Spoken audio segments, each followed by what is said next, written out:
Hi, everyone. David Aragona and Craig Milkowski here, taking a look at one of the five stakes races on Saturday at Saratoga. This one of the ungraded variety. It is the Lure Stakes, a restricted event going a mile and a 16th on the turf horse for older runners that have not won a graded sweepstakes in 2022. And Craig, we've got some nice turf runners in this race. We've got a couple from the Chad Brown barn and the likable New York bred, Some Like It Hot Brown.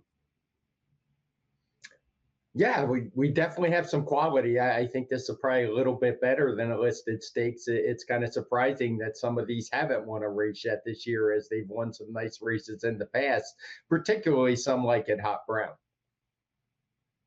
Yeah, he's the second choice of my morning line, slight second choice behind the number one public sector, who's coming out of a third place finish in the grade three Forbidden Apple earlier in the meet, he being one of those Chad Brown trainees. Before we get into the major contenders, Craig, let's take a look at the pace projector of this race. And speaking of Some Like It Hot Brown, he's probably going to get to do what he likes to do, and that is be towards the front end. He's a horse that tends to do his best running when he is forwardly placed. And you'd imagine from that outside post position, Irad Ortiz is going to at least try to go forward. Yeah, we have him shown clear. It doesn't seem like there'll be too many straws in his path to getting to the lead. The horse we have shown second, Dukes of Hazard, he's pretty quick in his few starts in this country, but he's never actually led a race. So I don't think he'd be up there challenging for the lead. So it looks like Some Like It Hot Brown will have things his own way. Yeah, perhaps the number two, Safe Conduct, tries to send a little bit. He's a horse that has done some of his positive running towards the front end, but just doesn't seem as naturally fast as Some Like It Hot Brown. So we'll see who has the intention to go forward in the early stages of this race. And speaking of Some Like It Hot Brown, let's take a look at his last race when he was third in the stakes at Horseshoe Indianapolis behind a pretty good horse, Craig, in Ivar, who was the favorite in this race and delivered off the layoff. Some Like It Hot Brown, though, not a bad effort finishing third. No, Ivar is definitely a graded stakes quality horse. We don't see a lot of them, but when he shows up, he usually brings his A game, and he was tough that day. And I thought Some Like It Hot Brown ran fine. He ran a 120 speed figure, which is right in his usual wheelhouse. He did face some pressure that day, which made things tough and probably set it up for Ivar. But I don't think there was anything, he lost anything in defeat that day. Yeah, and some people might perceive him as being off form as he's now making his third start off a layoff after having lost twice at relatively short prices. But I want to point something out about this horse. If you look through his entire body of work throughout his career, he's just a horse that has never run that well off layoffs. So I don't think it should come as a major surprise that he was a little disappointing, even as the 4-5 favorite coming back in that Kingston two back. I did think he took a step forward last time, given the fact that the pace was fast. He hung on pretty well for third. And if he can take another slight move forward in this race, I think he's going to be pretty tough to catch in this Lure Stakes. The other horse that I think is going to attract a lot of public attention is the number one public sector. Craig, let's take a look at his last race when he was third up here at Saratoga in the Forbidden Apple. This one was going a mile against a slightly tougher field, and he actually closed pretty well to just miss getting up for second. He ran fine. He ran a similar speed figure to Some Like It Hot Brown. He got a 121 on the day, which has kind of been what he's run in the last two. He has taken a step forward from his 3-year-old year, and maybe there's room to grow. But he's a horse that, while I think he'll probably run well, I just wonder how much money he's going to take. As we know, Chad Brown always takes money, and Flavien Prat is certainly popular at the windows as well. So while I think he has a chance, I suspect he's going to get over betting here. Yeah, they do tend to go overboard on these runners sometimes. I never expected him to be as low as 5-2 in his last race, and he was arguably a little disappointing given the price that he went off that day. But he's a horse that has just kind of shown steady improvement. He's still relatively unexposed as a 4-year-old. There could be forward to go for him. Interesting that Irad Ortiz, who had the mount on this horse for much of his recent racing, is on Some Like It Hot Brown today, and Flavien Prat is taking over the reins on public sector. He did ride this horse to success at Saratoga last summer, so maybe that has something to do with it. But just an interesting little game of musical jockeys on these couple of horses. Craig, another horse that is going out for the Chad Brown stable is the number 7, Sifting Sands. And he's one that was kind of an overachiever last summer. He wanted a big price up here at Saratoga in an allowance race, then did it again in the Better Talk Now. Let's take a look at his last race at Belmont Park as he's gearing up for another attempt to win a Saratoga Stakes race here in this lure. I thought this was a pretty good effort. He did get the right kind of trip, saving ground most of the way. But you could see he's pretty tenacious coming through between horses to get the job done. He tailed off a bit last year after those two big wins when he stepped up in company, but I like what I've seen from him as a 4 year old. And he kind of peaked last time when he ran a 118 speed figure, getting back on track, finding his way to the winner's circle. So, of the two Chad Browns, I think they're actually pretty close in ability, and he's the one that's going to offer much more value. Yeah, he's kind of been the high ROI horse for the chalky Manny Franco and trainer Chad Brown combination. They do extremely well together. Don't be deterred by the fact that Manny Franco is riding this horse for Chad in a stakes race. They have a very high win percentage and ROI together, and he's ridden this horse very well in his recent races, especially last time out.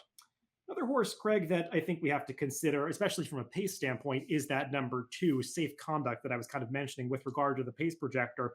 We'll take a look at his last race at Monmouth Park in the Grade 3 Monmouth Stakes, and he runs decently here. The winner of this race, Sacred Life, he'd probably be a major contender if he were entered in this race. He's just a really solid Grade 2, Grade 3 stakes performer for Chad Brown, and Safe Conduct stays on pretty well to be second. He ran fine. He's another with 120 time form US speed figures in his last couple. And I kind of overlooked him when we were talking about the pace projector, but not when I was handicapping this race, as we see when we'll get to our selections later on, because I do think there's going to be some pace in here, and he's a part of it. I don't really fancy his win chances as much because of the presence of some like at Hot Brown, but he's going to be a decent price. So I couldn't blame anybody that took a shot with him. I'm just not sure how he's going to be able to work out his preferred trip.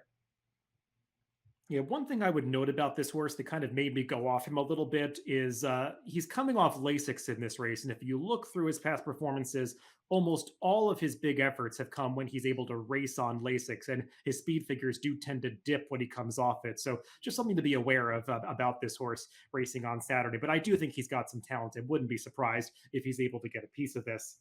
Greg, another horse that was actually coming out of the same race as Some Like It Hot Brown is the number 4 Duke of Hazard. He's run okay since coming into this country. Tried tougher in the Woodbine Mile in his first start in the United States, and last time out, I thought he was also chasing that pace and maybe was somewhat compromised by that, but he just didn't run quite as well as Some Like It Hot Brown. Right. I would have a hard time picking him over some like at Hot Brown, and unless you're just hoping he gets a little better trip and rates off the pace a little bit more than he did last time. But the pace projector shows that's hard to say if he can or not. Maybe he'll tuck in third, but yeah, it's tough. He had speed figures that make him competitive. He's right again, right in that 120 range, like most of the field is that we're talking about. But again, he's another I think is up against it when it comes to trips, because the other speeds in here are going to make it tough on him. And he hasn't really shown that closing kick in this country. Well, Craig, I know you wanted to talk about one more rudder in this race that I didn't have on my radar. That is the number 5 Dynadrive. So I'll just let you take it away. And what's your angle on this horse? Yeah, Dynadrive's a horse who showed some promise. He had run some nice speed figures back in his career in the one teens, and kind of tailed off after he went to the Robertina Diodoro barn. Didn't do much running for that one. But when he was claimed by Tom Morley, he really exploded last time, ran a nice 119 speed figure. When I pulled up that race in the Timeform US charts, I liked what I saw on the run backs, told me that figure was pretty legitimate, which is a concern when a horse has a big jump like that. And a big part of why I like him is I do think the pace is going to get a little hotter, as I mentioned earlier. And I think Dynadrive, though he looks like he was pretty close up last time, that race was a mile and a quarter. Cutting back to a mile and a 16th, I don't expect him to be near as close. And in fact, the pace projector has him in last. But I just like that big improvement in the new barn, and at 20 to 1 morning line, I couldn't resist taking a shot with him. Yeah, normally I'd be pretty negative on horses like this because he won at 45 to 1 last time. We kind of missed the opportunity that day, but it's not like he's going to be a short price here, as you said. I did list him at 20 to 1 on the morning line. It feels like he could be the biggest price in this field. So, I mean, if you want to take a shot with him at a big price, I'm hardly going to talk you off him. He did run well last time. I thought got a great ride from Eric Cancel in that race, just an absolutely perfect trip to achieve that victory. So we'll see if it works out as well for him here. But like I said, he's one that is going to be a big price in this race. Craig, let's throw up our picks for this one. I went a little bit more logical, putting the number 8, Some Like It Hot Brown, on top. Just feel like he's rounding into form. His last race is a little better than some people might give him credit for. Yeah, I have no problem with some like at Hot Brown. I expect him to run well. I just wanted to go in a little bit different direction, keep you on your toes every now and then, throw out a horse you weren't expecting. But the Tom Morley barn's been hot. They actually won a couple races on Thursday, so they've been running well at Saratoga. Really like the improvement, but it's a pretty wide open race, and I didn't want to take a short price. Won't be surprised if Public Sector runs well or some like it Hot Brown, but I just went for two others that I think are going to offer more value in Dynadrive and Shifting Sands, Sifting Sands.